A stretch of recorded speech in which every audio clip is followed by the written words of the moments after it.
Today, you will be creating a clay turtle. Your job is to make all the parts of the turtle and attach them so that they're really well connected. At your seat will be a cup of clay glue called slip, a pointy stick, mine is just a popsicle stick, and of course, your clay. When you get it, you want to make a nice round ball.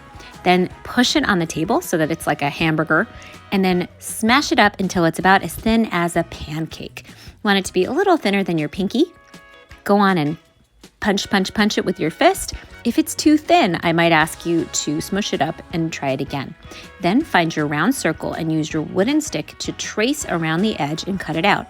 This is going to be your turtle shell. I didn't do this at home, but at this stage you can use this roller to make some cool textures in your clay and flip it over.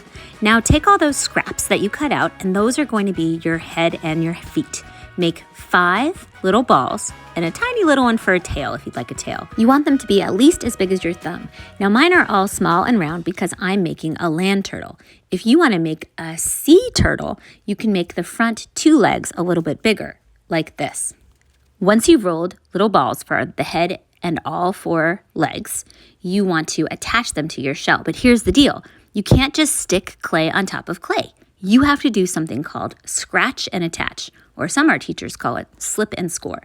You take a tool, you scratch the piece, you scratch the thing you're attaching it to, and you scoop up some slip with your toothbrush.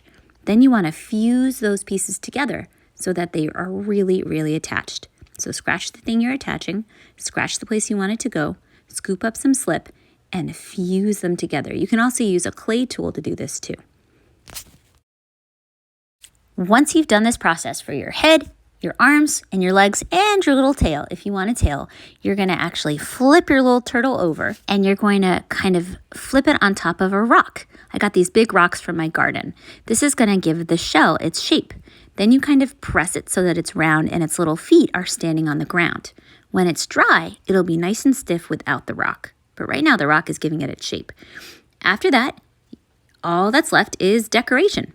Your shell might already have some cool designs on it from when you rubbed textures before, but you can also draw like a cool shell shape. You can make lines and designs. You can press some objects in to make some really interesting radial patterns, like patterns that go around in a circle.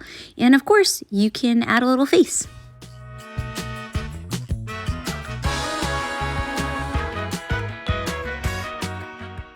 Once you are finished, make sure to write your name and class on a piece of paper and bring the whole thing, including the rock, over to a tray to dry.